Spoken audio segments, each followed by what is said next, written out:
Alhamdulillah Rabbil Alameen. Allahumma salli wa sallim wa barik ala Sayyidina Muhammadin wa ala alihi wa sahbihi ajma'in. Ya muqallib al-qulub wal-absar, thabbit qulubana ala dinik. Ya musarrif al-qulub, sarrif qulubana ala ta'atik. Allahumma barik lana fi Rajab wa Sha'ban wa ballighna Ramadan. Alhamdulillah, it's nur ala nur that we are getting more advice and more reminders, alhamdulillah, that we need it. And alhamdulillah that Shaykh Samir even came for a few minutes, alhamdulillah, to be here with us. Alhamdulillah wa shukrillah.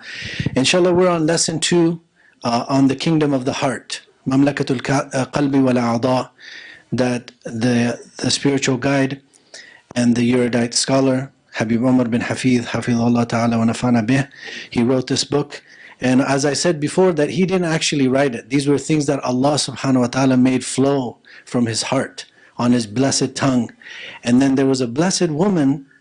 And this is a very beautiful thing to encourage our sisters, that if they can't be scholars, they can also help the scholars. That this woman, she transcribed every single dars of Habib. And then this book, this was transcribed, it was passed on to another scholar who reviewed everything, and then they typeset it, and here we have the English version of the book, alhamdulillah.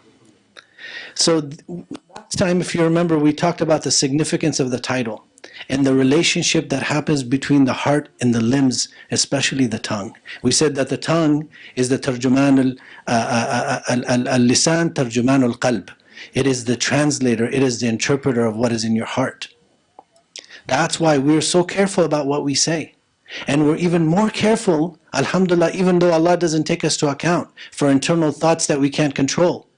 But it's an amazing gift from Allah that He gave us this feelings that we can have this beautiful clean place. It's called mahall al-niyah. This is where you have your intentions. And if you make intentions inside your heart, they're all accepted from Allah, because the heart is so pure. And all we have to do is don't let it get rusted. That's why we said in the Mawlid, we talked about that if you mention the Prophet Muhammad sallallahu alaihi wasallam, it's like removing the rust off your heart.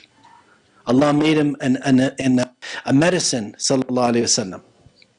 And we also looked at and talked about the hadith. Allah does not look to your outward forms and wealth.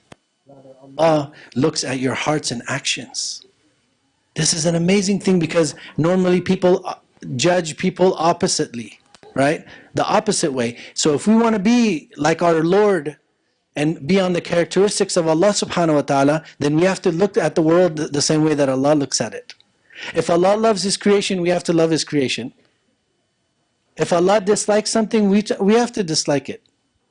And that is why when we look at that, we actually show more mercy to people. Because the way that the world is, most people are not going to be wealthy. Most people are not going to have the best outward form. And if we judged on that, then we would judge wrongly on people. We have to judge based on their beautiful actions and based on their hearts. Because that's the way Allah says. So we have to have a good opinion of people. We say that inshallah what this person is doing comes from a good place. And we follow that way. And also we talked about how the divine love should be guiding us to our destination. And I mentioned the famous lines from Mawlana Rumi radiallahu anhu, that he's saying, right, that spiritually he traveled to all these different cities and he never found a city more beloved than the city of Ishq. Safar kardam, bahar shahre davidam, chu shahre ishq man shahre nadidam. So it's again the divine love that we need to tap into that. And we mentioned that the eye of the heart is so sensitive, it's more sensitive than your physical eye. Imagine we get something in our eye. It takes our whole body and it makes it impaired. We have to fix that problem. Now our spiritual heart is more sensitive than that. We have to take care of it. We have to find ways to protect this kingdom that Allah honored us with. Everyone in here would love to have ownership. I own this, I have this. Inshallah, we do it in the right way. That's pleasing to Allah. But imagine this, Allah already gave you a kingdom.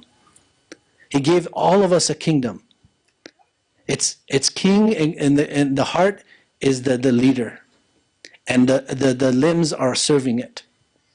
And all we have to do, like Imam al-Junayd radiallahu anhu who said, to just really summarize life, he said, it's just 5 daily prayers and waiting for death.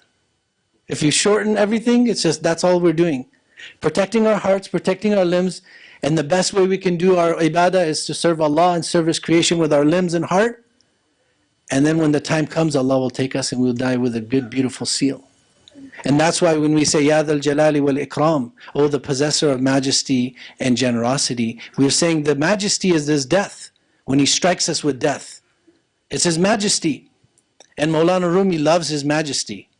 He loves Allah's beauty and He loves His majesty. So he says, do with me as you wish. If you want to trample me, it's like my petals, the fragrance is going to come out. So he said, Ya Dhal Jalali wal Ikram, you're going to do that. That's from your Jalal, it's from your majesty. But give me Ikram too. Give me your generosity, which is to die on faith. Die knowing you. So this is why we have that part. And also the ayah in the Quran, فَإِذَا الْقُبُورُ بُعْثِرَتْ, and what is inside the graves is going to come out. The ishara or the allusion there is that whatever you had in your heart is going to come out. And nobody on the Day of Judgment wants to be humiliated. So we should protect our hearts. Because whatever you felt in there and you kept it, and you played that internal speech, hadith an-nafs, and you didn't say, oh Allah, take this away from me. Oh Allah, protect me from this. This is one of the most amazing things, because when you're going, and especially when you're traveling, you start to see blemishes in people. And you say to Allah, oh Allah, remove this from my heart. I want to have good opinion of my brothers and sisters and enjoy this journey. And imagine the journey of life. We have to be like that.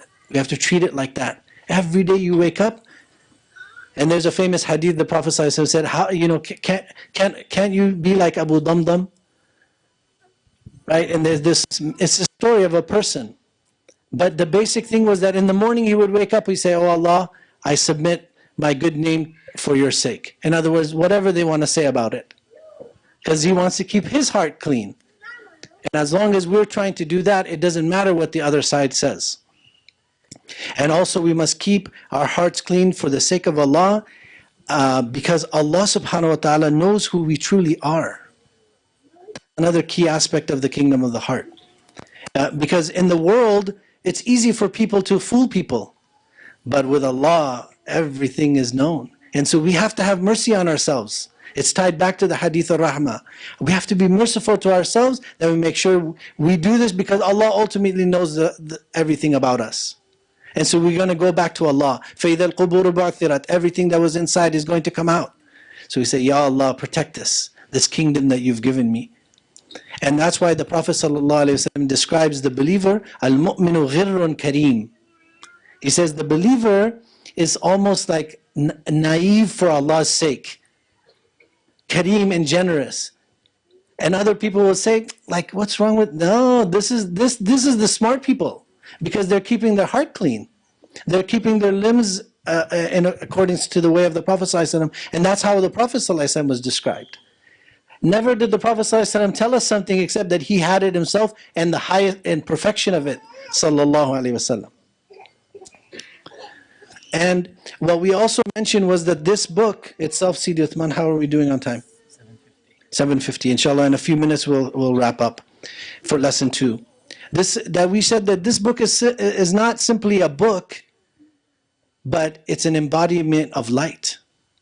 Because they say, why is the holy relics sacred? It's because those things are attached to somebody's body, and their body is attached to their heart, and their heart is attached to Allah.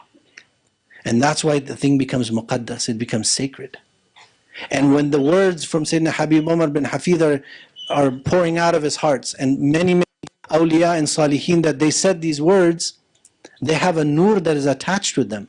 And anyone who reads it, even if they thought it difficult, that this is maybe not something I can achieve, but by Allah, and by the nur that is in there, this is help from Allah, that Allah will open the way for them. And the thing that they didn't think is achievable, they will be achieving it, inshallah. And Sayyidina Abdul Qadir Jilani radiallahu anhu said a very beautiful statement, how he joined between light and love. He said, love is the light that guides hearts in the darkness of the world. So they're the same. So love is the light that guides hearts in the darkness of the world. And we mentioned that it's called Mamlakatul Qalb because this Mamlaka has a Malik. that this kingdom has as the owner. We're on loan as the king, but Allah is the true owner, so it's going to go back to its Malik, and we have to prepare for that. And then we briefly touched upon and introduced the author and his relationship to the Prophet Muhammad sallallahu alaihi wasallam, and his relationship goes back to Meccan and Medinan ancestry by way of the blessed land of Yemen. And when the people of Yemen, they arrived to Medina Munawwara, our Prophet sallallahu alaihi wasallam praised them, and he said, the people of Yemen are coming to you. They have the most spiritually brittle hearts. They are soft-hearted, easygoing, hospitable people. Faith is Yemeni, wisdom is Yemeni, and I am Yemeni, in one riwayah, sallallahu alaihi wasallam. And the arrangement of the book is amazing. It's like arranged on the 5 pillars of Islam. So the 5 pillars of Islam starts with the testification to the unity of Allah and the messengership of our Habib sallallahu alaihi wasallam, right? And that's happens on the heart. They say al-imanu iqrarun bil-lisan wa tasdiqun bil-qalb. Iman, faith, is what you pronounce on your tongue and you feel it and verify it in your heart. So it's a matter of the heart. And that's how the book starts. It starts with the heart, the arrangement of it. And then it leads to the limbs, because obviously once the heart gets activated, then the limbs are going to move in obedience to the one they love. And now that we have, inshallah, this backdrop, we are ready to, inshallah, start lesson 3 next week, and we'll dive into the book more. And we'll start with Habib Umar's dua for everyone who listens to the book, everyone who studies the book, everyone who published the work. And we'll read that from his own words, inshallah, and then we'll start chapter 1, and we might join chapter 1 and 2 together, and we'll go like that until Allah Ta'ala allows us and honors us to complete the book, inshallah Ta'ala, and also that it will be joined with the Mawlid, so that the dhikr and ilm are together. That is the spiritual foundation and path of all the sacred teachings, that knowledge and remembrance of God go hand in hand. Wa sallallahu ala sayyidina Mawlana Muhammad wa ala alihi wa sahbihi ajma'in. May Allah bless you all, and may Allah subhanahu wa ta'ala give our dear sister Nilo's mother a shifa ajil kamira, zahiran batina fi hafitim salamatin birahmatika ya arhamar rahimin. And everyone who has any needs, may Allah subhanahu wa ta'ala allow their needs to be met, inshallah, fi khair wa lutf wa afiyah.